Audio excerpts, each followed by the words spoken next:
Hey guys, I'm back. Okay, so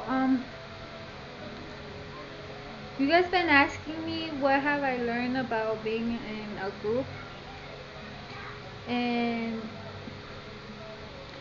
sometimes it's kind of hard like to understand what's the difference between going to un grupo de alcohólicos anónimos with having to know what's the difference between God and not God. I'm not really a fan of like understanding what it is and what it's not. But what I can tell you that from my experience, what I've been in the Nixos in and out for um 7 years now. I started out in 2019, 2018. Um, my first rehab was it was very hard for me to accept. I was really scared. I've never been in one of those places, especially aquí in Mexico. It's been really hard. Um, but I feel like a lot of people like try to make me understand why I was brought here, you know. But in my experience, I've always been addicted to drugs. I've been addicted to drugs for a long time.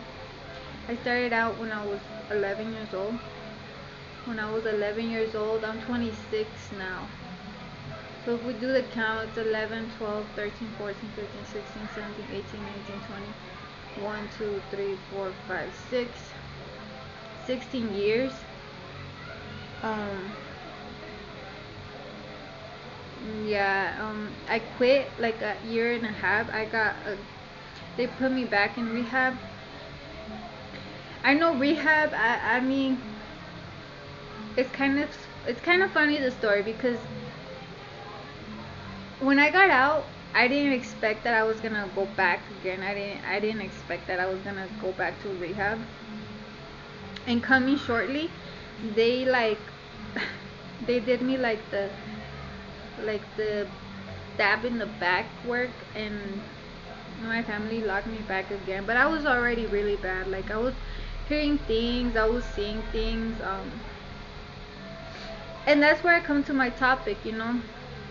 Um, the spiritual things that I felt when I'm on drugs is kind of uncommon not to see things and feel things and hear things when you're in drugs. Um, because even if you're not on drugs, you experiment things that that are scary, you know.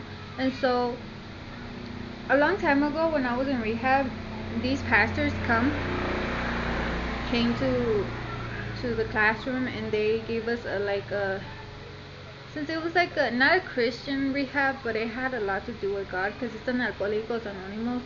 Um, Alcohólicos Anónimos, they do believe in a poder superior. They do believe in God. They don't believe in a religion. They don't have religion. They don't really care what you like, what you believe in. Um, we don't judge you. They don't judge you. But there's a careness, and there's always a security for they call it un poder superior. Um, and that's a different story. I'll tell you guys about it um, in another video. But like what I was getting to you straight was that this pastor, I was telling him about some things that I saw or when I was in drugs, and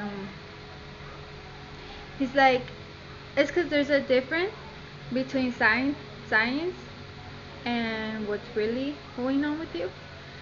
So the science, literally in the Bible says that we're not supposed to go, like, we're not supposed to be against religion, and we're not supposed to be against science. We actually have to see what the science has to tell us about. So, okay. But the thing is that I told them what I went through, and that's like really something that I don't really tell no one. Like I don't really tell no one. but I wanted to know if it was true or not. And so yes, it's real. Yes, it's real. All those things. I mean, I got really scared, but I try not to go. I try not to like have any pictures in my head, right? But so the thing is, what I'm coming towards you is that sometimes, yes, it's really hard going through this process, 7 years and coming out of another rehab, coming out in another rehab. I mean, the process of being clean, the process of being sober, the process of your intestines, of your blood, of your mind. I think mm, the question to your answer, I don't remember your name, but sorry, but the question to your answer, yes, yes, the sobering, having to be sober was one of the hardest. I think it's the most hardest. I mean, cause you do exercise there, you don't really eat a lot of. Let me tell you about the food. When you're being sober, when rehab, they only give you like varieties. I didn't know that when you're being clean, you're in rehab. There's specific things that they can give you when you can't. They can't give you a lot of salt. They can't give you a lot of grease, and they can't give you a lot of heavy stuff because you're being clean, and it'll just be like a mix. So when you got out, so like let me tell you, if you're in this case of getting someone in a rehab or something, I suggest that you take it like not a joke, not at all, because uh, a life costs a lot of, like, let me tell you, it's not a joke. Okay, so when I got out, when people get out of rehab, it's kind of hard for them to sleep like in the regular times, get sleep hours again, because let me tell you, it's something spiritual that they fight with. Because if you go to like, rehab, especially where I've been, it's like something spiritual wise. And so then you go out, you get out, and there's like boom, like so many things, so many temptations. um there's what's it called, there's feelings that you come up with. Let me tell you that your past can never be erased. You can make it up more clear in the future, but let me tell you that you can never erase it.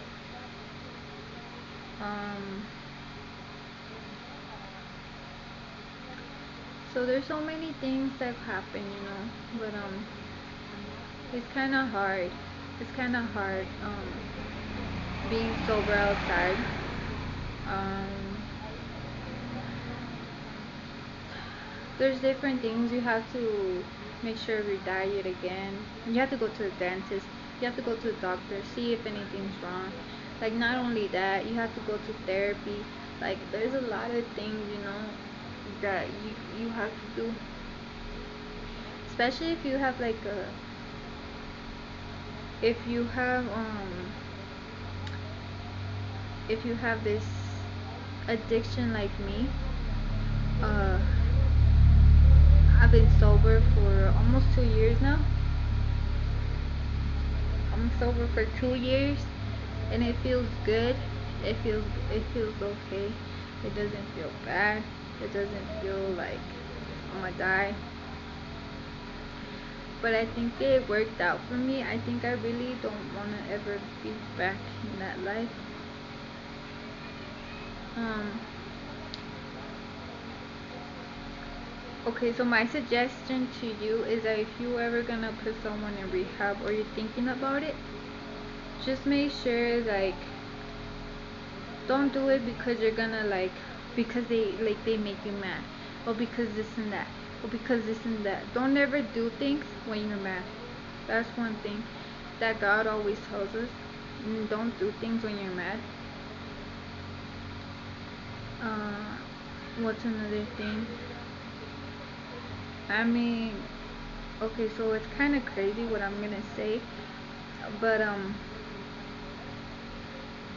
sometimes the people, drug addicts, are kind of the favorite of God because we go through a lot of things and see a lot of things, and no one believes us. We go, our health sometimes like kills us, yes, in my case, but sometimes I feel like it's necessary to have a rehab. Yes, it's necessary, but just for a period of time. I don't think you should throw someone like an animal and just leave them there at all, because it's not okay. It's not okay for that to happen, and it's not human wise, and I'm a victim of it too. So I don't like them to see I'm a drug addict so they can just do whatever they want with me. No. And I've had a lot of fights with my parents because of that. I've had a lot of fights with my aunts too. I try to calm myself down a lot, and I try to take my own, what's it called, my own comments to not do things when I'm mad. But yeah, it's kind of sad. It's really sad. It's really sad in that situation, and that's why sometimes I just wanted to leave. I want to do my own things. I don't want to like. I don't want to. I don't. I don't really want to be like talking about parents again, and I don't want. I don't want anything to do with them. You know. And I feel like it's bad. Sometimes it's bad for me to think like that because I'm really sad and mad. Mostly mad that they did stuff like that to me, knowing that I don't have no one. Um, but my life is so interesting to them. Like they want to know everything that I do. Like I can't do anything because they have me right there. And that's what my aunt was telling me. My mom always wants to have me here. She don't want me to have a boyfriend. She don't want me to have this. She don't want me to do that. She don't want me to do anything. And it's like I have to do my life. Like you guys sent me here. You guys sent me to this place, and now it's like you guys want me to. Like you guys are so funny. And now it's kind of hard because my boyfriend is locked up. I don't know where he's at. That's the funny part, that I got out and he hasn't sent me one freaking message to see if I'm okay. Like I posted on Facebook, I posted on message to him, and he doesn't know anything.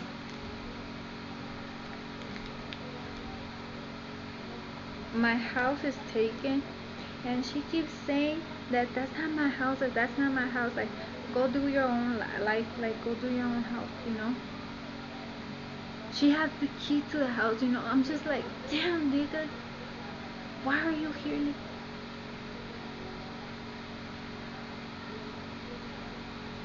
And I get mad.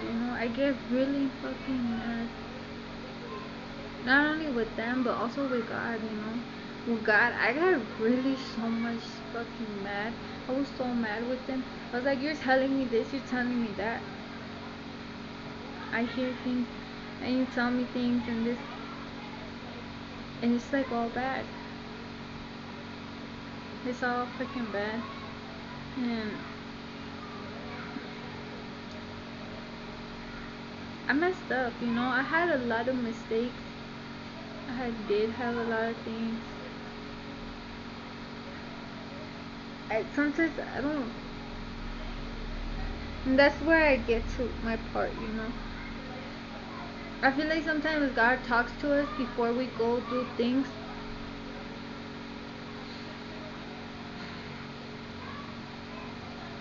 And it's kind of hard to understand it. I feel like the visions that I had and stuff like that, it doesn't even matter. Like, I don't care about a freaking vision. Like, you got me so mad. I was that mad. I was so freaking mad, bro. I don't know. I went crazy. Literally, I went crazy. I thought I was in a happy house, you know? I thought, fucking crazy, bro. And I'm like, is this where they really want me to be? So the first thing that I said, I was like, alright, if they want me to be here, nigga, I'm gonna come out. The first day that they take me out, I'm gonna go fucking reventarme mi puta perra madre, güey. I'm gonna go do this, I'm gonna go do that. And I don't give a fuck. That's how I was, bro. Right? And so, I never did it.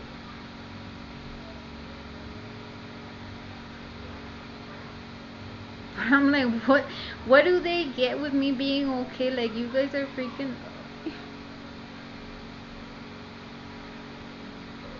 I don't know, bro. I didn't finish my studies. I didn't finish shit, bro. I had to start all over because they want me to be in this fucking place.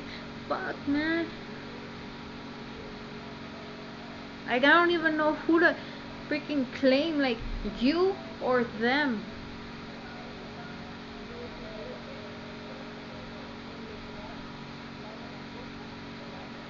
And I was so mad.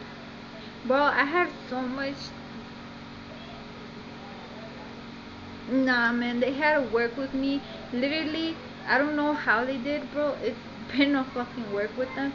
But, I think the only thing that calmed me fucking down was the touch of God.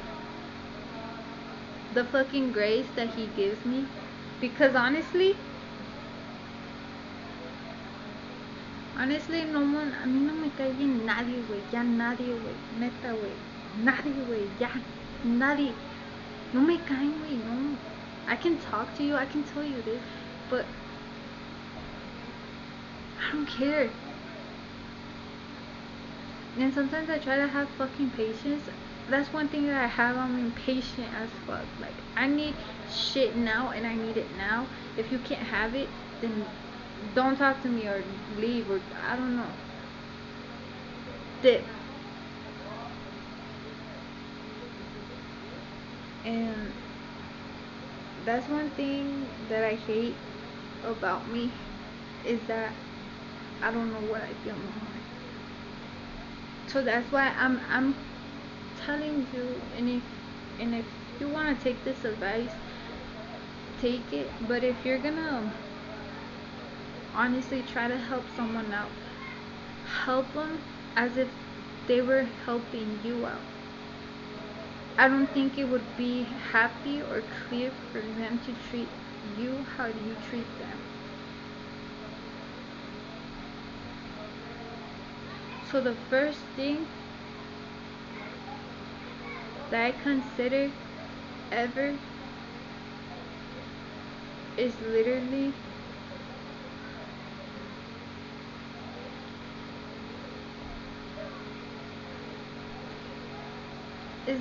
having God in your life.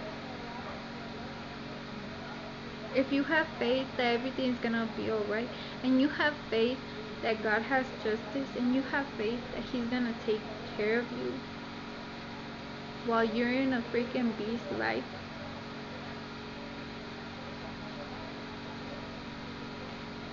then do it.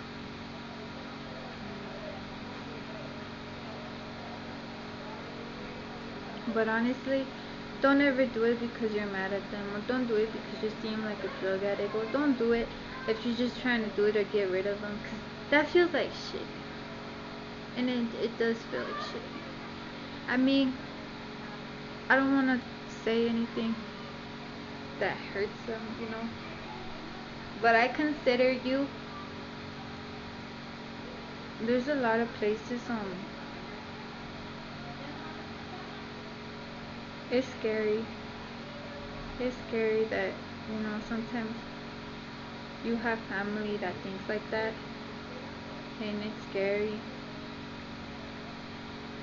But just have faith that God is with you. Um, I can't do drugs for more than I want to. I don't even like drugs. I don't want to do drugs.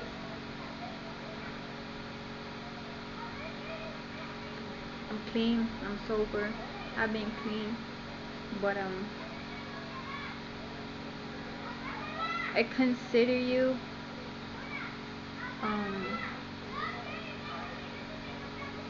for you to take a good advice from a person that's been sober almost 2 years and a half. Um, to not be tormented, because I'm really tormented. Like I have brain issues. I have a lot of issues going on with me. I try not to take medication no more. I tell them that I don't need medication no more, so they don't have to put me medication no more. But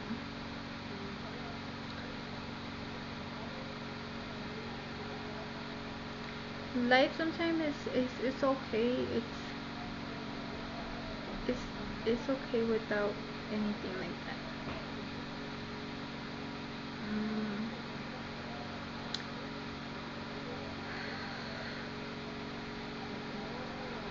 just know that sometimes the family is one of our enemies. Just know that sometimes the family is the first one to try to break you down. So don't trust in no one. No one. Fight for you. Have to fight.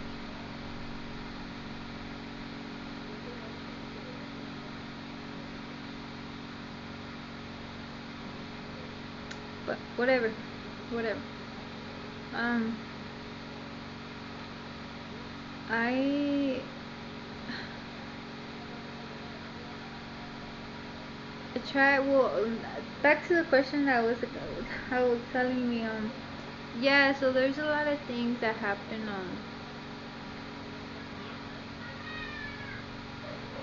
So that's my advice, and don't ever try to if you look